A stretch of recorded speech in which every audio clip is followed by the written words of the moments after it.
কাশিমপুর জেলখানার কথা তো মনে পড়ে। একসঙ্গেই তো ছিলাম, ভিন্ন তো ছিলাম না। নামাজ পড়েছি, খাওয়া দাওয়া করেছি, আলোচনা করেছি এবং ফ্যাসিস্ট থেকে মুক্ত হওয়ার জন্য কৌশল নির্ধারণ করেছি। আবার যাব ইনশাআল্লাহ। আমরা সেই দায়িত্বশীল সরকার, আমরা সেই দায়িত্বশীল প্রধানমন্ত্রীর নেতৃত্বে রয়েছে। আবার আমাদেরকে যেতে হবে না। এই অর্থ বছরে তিস্তা মহাপরিকল্পনা নামে হোক আর অন্য যে কোনো নামে হোক, আমরা তা বাস্তবায়ন করবই। তিস্তার পাড়ে যে মানুষগুলো আছে তারা কিন্তু প্রকৃতপক্ষে প্রকৃতির সঙ্গে যুদ্ধ করছে। শুধু তিস্তার পাড়েই নয়, আপনি পদ্মায় যান, মেঘনায় যান, যমুনায় যান, ব্রহ্মপুত্র সহ সারা বাংলাদেশের 4000 কিলোমিটার নদী ভাঙন এলাকার এই মানুষগুলো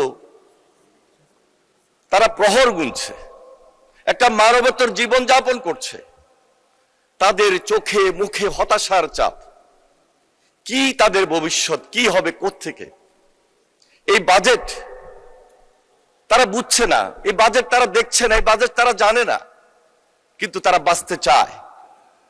আমি যখন কথা বলছি, মুহূর্তের মধ্যে 2 কিলোমিটার, 3 কিলোমিটার, 4 কিলোমিটার তারা ভাঙনের শিকার হচ্ছে প্রতিনিয়ত, প্রতিটা মুহূর্তে। মাননীয় স্পিকার, আমি গত 19 জুলাই তিস্তার পাড়ে গিয়েছিলাম। আমার সঙ্গে ছিলেন জাগো ভাই আন্দোলনের নেতা মাননীয় মন্ত্রী আসাদুল হাবিব দুলু সাহেব। যাওয়ার আগে আমি মাননীয় প্রধানমন্ত্রীর সঙ্গে দেখা করেছিলাম। মাননীয় প্রধানমন্ত্রী জনাব তারেক রহমান বললেন যে আমরা 2 মাসের মাথায়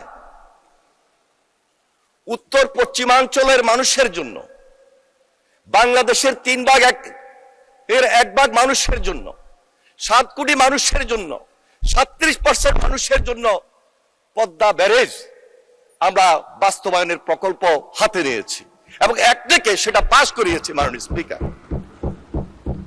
এবং তিস্তাবাসীকে, তিস্তা অববাহিকার পাড়ে যারা বসবাস করেন ওই 2 কোটি মানুষকেও আশ্বস্ত করে আসবেন, আমরা এই অর্থ বছরে তিস্তা মহাপরিকল্পনা নামে হোক আর অন্য যে কোনো নামে হোক, আমরা তা বাস্তবায়ন করবই।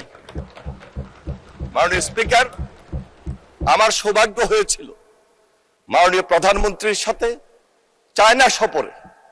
আমি চায়না সফরে গিয়েছি, আমি দেখেছি সেখানের মাননীয় প্রধানমন্ত্রীর তীক্ষ্ণ দৃষ্টি, দূরদর্শী চিন্তা, তার উইল পাওয়ার। তিনি সেখানে ওয়াটার রিসোর্স মিনিস্টারের সঙ্গে বৈঠক করেছেন, আমাদের নেতৃত্ব দিয়েছেন। তিনি সেখানে চায়নার প্রধানমন্ত্রীর সাথে বৈঠক করেছেন, নেতৃত্ব দিয়েছেন।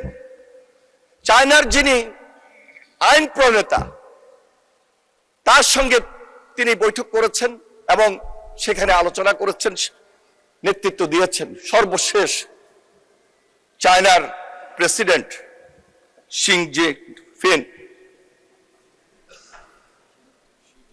শি জিনপিং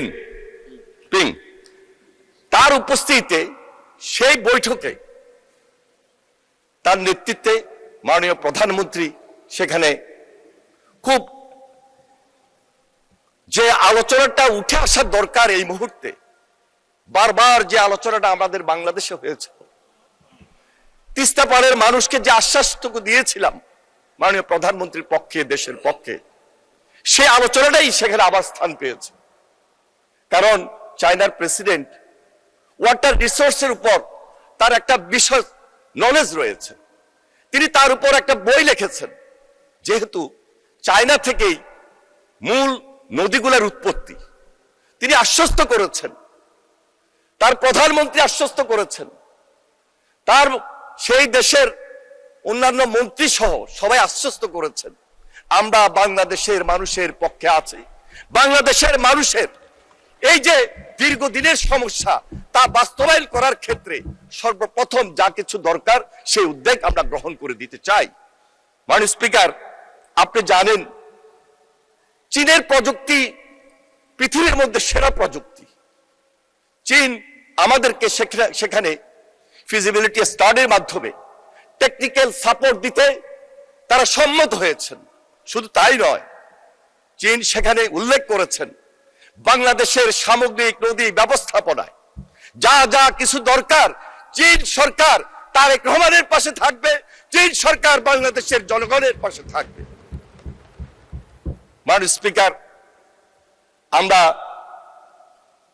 বাংলাদেশের একটা বিশেষ টিম ইতিমধ্যে কাজ শুরু করেছে। আমরা আশা করছি এই বাজেটে যে বরাদ্দটুকু বিশেষ প্রয়োজন সেই বরাদ্দ নিয়ে আমাদের এই দেশের এবং বহির্বিশ্বের আরো যদি দু একটা এক্সপার্ট টিম খুব দ্রুততম সময়ের মধ্যে এই ফিজিবিলিটি স্টাডি শেষ করে দৃশ্যমান পদ্মা ব্যারেজের মতো তিস্তা মহাপরিকল্পনা আমরা এই অর্থ বছরে স্টাডি কমপ্লিট করে তা বাস্তবায়নের উদ্যোগ গ্রহণ করব। মাননীয় স্পিকার, মাননীয় স্পিকার, পদ্মা ব্যারেজ আমাদের উত্তর পশ্চিমাঞ্চলের মানুষের দীর্ঘদিনের একটা স্বপ্ন ছিল। ফারাক্কা ব্যারেজ আমাদের সেই স্বপ্নকে শুধু শুষ্ক মৌসুমে নয়, বর্ষা মৌসুমেও আমাদের সেই স্বপ্নকে যতই আমাদের সঙ্গে চুক্তি ছিল আমরা বাস্তবায়ন করার ক্ষেত্রে সেই সুবিধাটুকু পাই নাই। আমরা পানির হিস্সা পাই নাই। আমরা বিভিন্নভাবে বঞ্চিত ছিলাম। এখনো আমরা অনেকটাই বঞ্চিত। এপ্রিল মাস, মার্চ মাস আমরা ওই অঞ্চলের মানুষ পানি থেকে সম্পূর্ণভাবে বঞ্চিত বলেই কৃষির যে কার্যক্রম সেই কার্যক্রম থেকে আমরা এই 2টা মাস আমাদের ওই এলাকার মানুষ উৎপাদন উন্নয়ন থেকে বঞ্চিত। মাননীয় স্পিকার, মাননীয় স্পিকার, পদ্মা নদীর সঙ্গে যে নদীগুলোর সিস্টেম বিচ্ছিন্ন হয়ে থাকে তার মধ্যে হিস্টা, মাথাভাঙ্গা, ইসামতি, বড়াল, বারসিয়া সহ এই নদীগুলোর সিস্টেম বন্ধ থাকার কারণে ওইখানে একটা জলাবদ্ধতা তৈরি হয় এবং বিশেষ করে একটা লবণাক্ততা পানির কারণে সেখানে আমাদের এই যে কৃষি কার্যক্রম থেকে আমরা সম্পূর্ণভাবে উৎপাদন থেকে বঞ্চিত হই। বিশেষ করে সুন্দরবন যে এলাকা, এই সুন্দরবন এলাকায় মাননীয় স্পিকার ইকো সিস্টেমের যে ভারসাম্য, এই ভারসাম্য থেকে সম্পূর্ণভাবে আমরা সেখানে বঞ্চিত হয়ে রয়েছি। মাননীয় স্পিকার, তাই আমরা আজকে যে পদ্মা ব্যারেজ একটাকে পাশ করেছি, সিদ্ধান্ত নিয়েছি খুব শীঘ্রই টেন্ডার প্রক্রিয়ার মধ্য দিয়ে এই কাজ শুরু হবে এবং আমাদের দেশবাসী ওই যে 3 ভাগের 1 ভাগ ওই অঞ্চলের মানুষ, পুরা দেশের মানুষ আমরা আমাদের জীবন জীবিকা যেটা ফিরে পাওয়ার তা আশা করি ইনশাল্লাহ আমরা সেখান থেকে মুক্তি পাবো। মাননীয় স্পিকার, তিস্তা নদীর স্থায়ী সমাধান এবং এই যে উত্তরবঙ্গের যে অর্থনীতির রূপান্তর, আমার বিশ্বাস আমাদের এই ধারাবাহিকতা এই প্রক্রিয়ার মধ্য দিয়ে আমরা ওই অঞ্চলের মানুষকে সম্পূর্ণ সুযোগ সুবিধা দিতে সক্ষম হব। মাননীয় স্পিকার, মাননীয় স্পিকার, আমাদের মাননীয় প্রধানমন্ত্রী তিস্তার মধ্যেই চায়নার সঙ্গে যে মিটিংগুলো হয়েছে, যে নেতৃত্ব তিনি দিয়েছেন এখানেই সীমাবদ্ধ ছিল না। বাংলাদেশ জাতীয়তাবাদী দলের সঙ্গে চায়না কমিউনিস্ট পার্টির একটা চুক্তি স্বাক্ষরিত হয়েছে।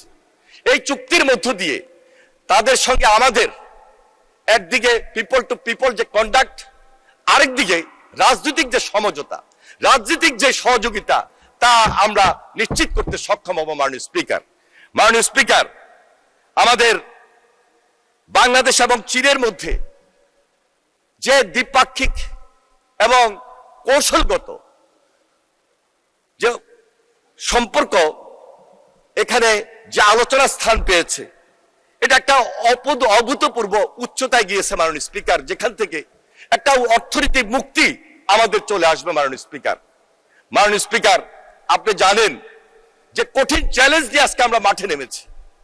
এই চ্যালেঞ্জটুকু পাওয়ার জন্য দীর্ঘ 17 বছর আমাদেরকে অপেক্ষা করতে হয়েছে। আমাদের মাননীয় প্রধানমন্ত্রী দেশের বাইরে নির্বাসিত জীবনে ছিলেন, দেশনেত্রী বেগম খালেদা জিয়া অত্যাচার নির্যাতনের শিকার হয়েছেন। আমরা দেশনেত্রী বেগম খালেদা জিয়ার নেতৃত্বে একটা কঠিন আন্দোলন করে আজকে সবাই মিলে পার্লামেন্টে এসেছে। ঐক্যটা খুব জরুরি। ঐক্যের উপর আমাদেরকে ভর করতে হবে, ঐক্যটা নিয়ে আমাদেরকে এগিয়ে যেতে হবে। সেজন্য আমি মনে করছি আজকে এখানে আমার সামনে উপস্থিত বিরোধী দলীয় নেতা, কাশিমপুর জেলখানার কথা তো মনে পড়ে। একসঙ্গেই তো ছিলাম, ভিন্ন তো ছিলাম না।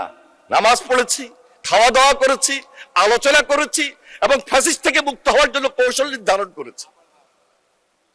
আবার যাব ইনশাআল্লাহ। আমরা সেই দায়িত্বশীল সরকার, আমরা সেই দায়িত্বশীল প্রধানমন্ত্রীর নেতৃত্বে রয়েছে। আবার আমাদেরকে যেতে হবে না, কারণ এদেশের মানুষ তারেক রহমানের সঙ্গে আছে, এদেশের মানুষ প্রেসিডেন্ট জিয়ার সঙ্গে ছিল, এদেশের মানুষ বেগম খালেদা জিয়ার নেতৃত্বে ছিল। আবার যাওয়ার ব্যবস্থা করবেন না বিরোধী দলীয় নেতা। কারণ যেই কথাটুকু পার্লামেন্টে বলছি, যেই কথাটুকু জেলখানায় বলেছেন, তার সঙ্গে কিন্তু আজকে চট্টগ্রামে যখন মিটিং হয় লালদিঘির ময়দানের, তার একটু মিল খুঁজে পাই না। মিলটা খুঁজে জাতিকে দেওয়ার জন্য দায়িত্ব আপনাদেরকেও নিতে হবে।